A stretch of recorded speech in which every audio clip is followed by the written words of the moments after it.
So just a brief introduction, Wynd Kaufmyn also was one of the leaders for CCSF Coalition. She's also one of our valued members, along with being an engineering faculty too. Thank you. Can you hear me? Yes. Okay, great. You know, I'm going to start with a little bit of a history that might not seem related, but just be patient. In July 2012, City College's accreditor put us on show cause, which was one level short of being closed. The following July, 2013, the accreditor said that they would shut us down by July 2014. During these years, our democratically elected Board of Trustees was disempowered, and we were taken over by the state, which installed a special trustee with extraordinary powers. I called him the STWEP. He canceled the Performing Arts Education Center, which was to be built in the upper Balboa Reservoir, and it was shovel ready. At the same time, he directed his top administrators that he had appointed to start meeting with various city agencies to talk, and the developer, the potential developer, to start talking about the development of the Balboa Reservoir. I hope you can see the dots that I'm trying to connect. Our accreditation crisis is still going on because it was never about accreditation standards. Partly it was about real estate. And so here we are today. Tomorrow, the Board of Supervisors will be voting on various final approvals to allow the Balboa project to go forward. These approvals include the developing agreement, changing it to a special use district, which allows increased heights and higher density. What's going to be built, what's planned to be built is an 1,100 unit, mostly market rate housing project. Now, the Balboa Park Station Area Plan called for an affordable housing project on this parcel. The city's already 140% over its target of market rate housing. It's woefully behind in building affordable units. We do not need more market rate housing. In the Chronicle this morning, President of the Board of Supervisors, Norman Yee, who wants this project to be his legacy, said that the developer had told him that it's not feasible to do affordable housing without also including market rate. But no one actually looked at it. It was a glaring omission in the environmental impact report. This project, the omission being that there was that alternative of 100% affordable housing was not even looked at. This project is going to have devastating impacts on City College. It will limit access to students who must drive without providing them alternative transit options first. Before the pandemic, BART and Muni were already over capacity, and now the whole future of public transit is in question.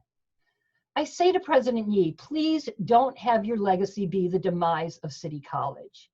We do not need to give public land over to private developers, especially at the scandalously discounted price of $11.4 million. This is corporate welfare at its worst. We all need to support City College, not for-profit developers. Please, everybody, call in to the Board of Supervisors meeting tomorrow to tell them to not approve this project. You can find out the information by going to publiclandsforpublicgood.org and click on the Take Action menu item, and it will tell you everything you need to know in order to submit your comments. Thank you. I also want to mention that everything here you see is probably in the press packet. So anybody that needs a link to the press packet, including those wonderful student videos where the audio wasn't coming through, so we can't really show them now, but I encourage you to look at them in the press packet because they really are very inspiring. Okay, thank you. Thank you so much, Wynd, for giving an overview about the Balboa Reservoir and also connecting it to the accreditation crisis too. So who we have next is Stuart Flashman, who will be discussing the EIR, or the Environmental Impact Report. So Stuart, I will be making you the host right now, so you'll be able to screen share. Let me just do that. Thank you. My name's Stuart Flashman. I'm an attorney. I've been hired by several folks who have filed an appeal of the EIR for the Balboa Reservoir project. And that appeal, as Wynd mentioned, is going to be heard tomorrow afternoon starting at 3 p.m. before the Board of Supervisors. And the appeal has a lot of issues because there are lots of things that were wrong with this EIR. An EIR is supposed to tell the people who are making the decision, which in this case is the Board of Supervisors, what they need to know about the environmental effects of the project. But this EIR doesn't have a lot of the information it needs. One of the main things that's missing, as Wynd mentioned, is it doesn't have an analysis of whether you could build an affordable housing project, and if you could, what would be its impacts? And in fact, if you look at an affordable housing project and ask, what would it be its impacts? They're far less than this project. There are lots of what they call significant and unavoidable impacts that this project has. But in fact, they're not unavoidable, because if you did an affordable housing project of 500 units, and we'll hear the next speaker will be about why that's actually very feasible, you wouldn't have all of these impacts. So why are we having this problem? Why aren't these issues being addressed? And I think there are two reasons for this. One is what I would call the top-down syndrome. And that is when people at the top of an organization make the policy, have all of the power, then it's very hard and very threatening for people beneath them to challenge that. In this case, what we have is the mayor, and the past mayors as well, have made policy decisions, and now the planning department is carrying out those policy decisions, even though there's very clear evidence says those policies don't work. So this is important stuff that ought to be in the EIR. It wasn't put in the EIR. I'm going to show you a couple of screens that slides that show what's going on here.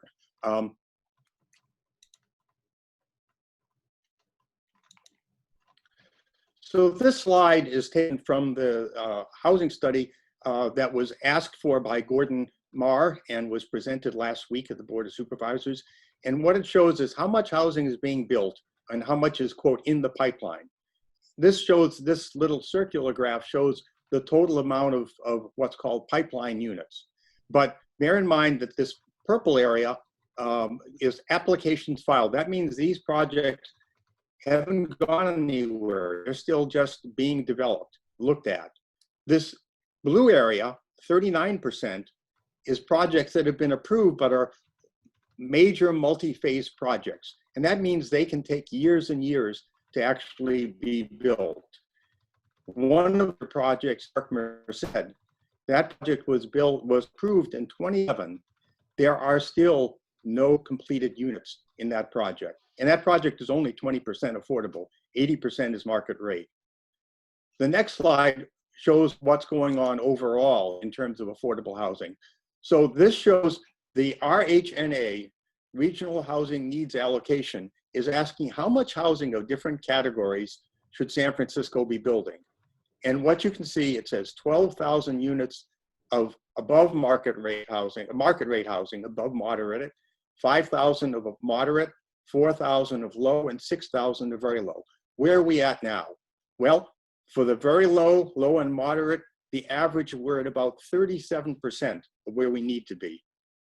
For the above moderate, the market rate, the housing department, the planning department said we're at 100%. It's actually 140%. We've got a 40% excess of market rate units when we've got a 60% deficiency in affordable housing. And yet the planning department is continuing to push forward with a project that is 50% market rate housing on this site, when in fact a project that will be 100% affordable is feasible and could greatly assist CCSF in meeting the housing needs of its faculty and staff and students. The other problem with this project to do with transportation. It's based on what's called the Balboa Park Station Area Plan. And that plan calls for everybody to move to taking public transit. But what's happened in the last few months is we've had COVID-19. This is what COVID-19 has done to mobility in San Francisco. I want to ask you to take specific attention to the blue line. This is where the blue line was before we hit COVID-19. Once we went to lockdown, this is what happened with public transit in San Francisco. 80% reduction in transit use, and it's not coming back. When we started the shelter in place, driving started coming back, walking started coming back. Transit use is not coming back because people understand right now transit use is dangerous. You get onto a crowded Muni car or a BART car, that's a dangerous situation to be in. People aren't going to do that. But this project is based on assuming everyone's going to take transit. And the EIR refused to look at whether COVID-19 was going to have any effect on that. That was just totally irresponsible. But that's where we're at right now, and that's what this appeal is about, is saying that we need to switch this off to say that we need to have a change in how things are done. So I'm going to turn this back over to our moderator. Let me see if I can do that here.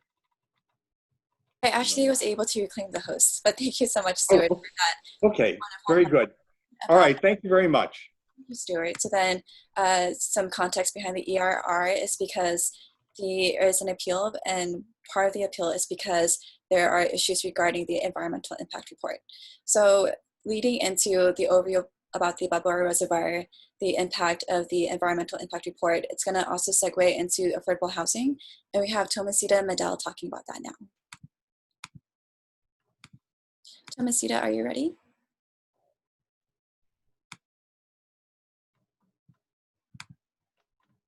Hello, can you hear me now? Yes, I could hear you. We had hoped to have Joseph Smooke as our next speaking today on the study that he did for affordable housing, but he was unable to make it. Joseph Smooke is acknowledged throughout San Francisco as the preeminent expert in searching out available funding resources for building truly affordable housing. Mr. Smooke is helping us with our alternate plans and did find that it is possible to build 550 deeply affordable units in the next few years without giving public land over to for-profit private developers who want to build more market rate housing that is definitely not needed now in San Francisco. You don't solve an affordable housing crisis by not building more affordable housing. You don't solve it by building more market rate housing. The PUC is required to sell at full market value. Tomorrow, the Board of Supervisors is being asked to approve a bunch of incredible diversions from and variances from existing codes and requirements. They're changing the San Francisco general plan to accommodate this project instead of making the project accommodate the San Francisco general plan. And they're being asked to waive the requirement for a second appraisal, even though they never made public what is the appraisal of price, because we're just being told, oh, they're getting it for $11 million, and there's a lot in the Mission District that is only 0.3 acres, selling for $10 million, and the developers are being given 17 acres of land for only $11 million. So as Joseph Smooke said, the fact that this project has come so far through the approval in this form is beyond comprehension. The scheme of privatization without accountability, the confusing of definitions of what is affordable to guarantee higher levels of cash flow to the developer, and the segregation of wealthy and non-wealthy and of owner versus renter all add up to a misuse of public resources and of the public trust. As such, my recommendation is to urge the Board of Supervisors to reject this development proposal and commit to a new development proposal that ensures 100% affordable housing is built at the Balboa Reservoir. And to clarify about tomorrow's speaking, the appeal is the only thing that people will be allowed to speak. And by the way, our attorney is only being given 10 minutes to speak, whereas the other side has 10 minutes for the developers and 10 minutes for the city planning department. So it's already rigged against us.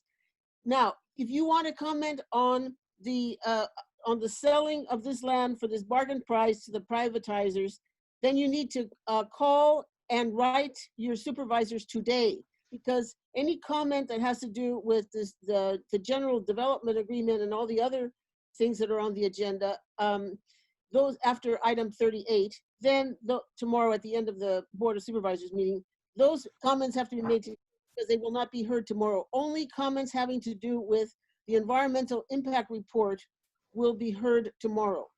After the supervisors have heard the appeal, and after the supervisors have heard, if they agree to uphold the appeal and send it back to planning for reconsidering of the factors, as including the COVID that has come up, and all the other factors that why they should. If they approve, some will be moot, and they won't be considering all these giveaways and changes in the code. But if they do not uphold the appeal, if they turn down the appeal, then the items that follow item 38, I believe, they will come up for all these waivers and giveaways. And so after that, there will be public comment at the very end, but it will be too late to affect the vote because it will be after the vote. So please call and write your supervisor today. Thank you. Thank you so much, Tomasita. And I see in the chat that Jane Barish shared information on how people could participate in tomorrow's Board of Supervisors meeting. Please do visit the SF government website in order to access the meeting, along with hearing the appeal of the environmental impact report tomorrow. So with that, we're gonna apologize. How do people access Joseph Smooke's, those people who don't have the press packet, how does the general public access Joseph Smooke's, the result of his study? So in the link tree, people do have access to the press packet. And that link tree was sent to everyone, and anyone has access to it as well. This isn't the time for them. And hopefully, going forward, we can create dedicated streams of funding so that we don't have to consider that. So that we have a stable system that's paying for. So right now we're going to go into the Q&A session. I'm sorry, I apologize for muting you. No, that was, I don't know who that was. That was somebody. Okay, so yeah, please be careful, everybody, to keep yourselves on mute when you're not speaking. So I'm supposed to moderate the question and answer, and I do see that we have some questions in the chat. One of them, so, and again, I just want to remind everybody that you can put your questions in the chat, especially the press. There was one question about, we do have a fully democratically elected Board of Trustees, but they don't seem to be protecting City College. And so how can we hold them accountable? I'm not sure this is an answerable question, but does anybody want to take that? I see somebody answered in the chat that, well, anyway. Yeah, you'd have to unmute yourself, Tomasita, if you want to answer that. Well, we're supporting. Please vote for Anita Martinez for Board of Trustees. 2 of the trustees who have been compliant with all this are running for re-election. Do not re-elect the incumbents, and we support Maria Martinez and Aaliyah primarily for the board, and there's a couple of other candidates, but okay. Anita will be speaking later on in the lineup. Public Lands for Public Good will not be presenting at the Board of Supervisors tomorrow because they will not take any public comment since they already took the public comment while they were in committee. There will be public comment for the EIR hearing at 3 o'clock, and we will be weighing in there. And the last question is, can someone speak to the racist impact of San Francisco's failure to meet its affordable housing allocation? In some way, I think that's just a rhetorical question because it obviously is a racist policy because it will largely affect communities of Black and brown communities. But if anybody has any other answer for that, I think Stuart has his hand up. Go ahead. Yeah, they actually, last week, Gordon Marr had asked the planning department to present on what is going on right now in terms of San Francisco and its need to produce affordable housing. And they presented it last week at the same Land Use and Transportation Committee where this project was discussed. And what the results of that report showed very clearly is that cities, current policies are not doing the job. That we have a lot of the minority community is disproportionately represented in the low income and very low income communities. And as I showed you on the slide earlier, we're nowhere close to meeting the need for low income and very low income housing. And that is tremendously disproportionately affecting the minority community. And the planning department is ignoring that, and which is shameful. And the city administration is ignoring that, which is again shameful. We need to have a housing policy that focuses on the needs for those who have been the long-term victims of racism in the city. And that policy hasn't happened yet, and it needs to.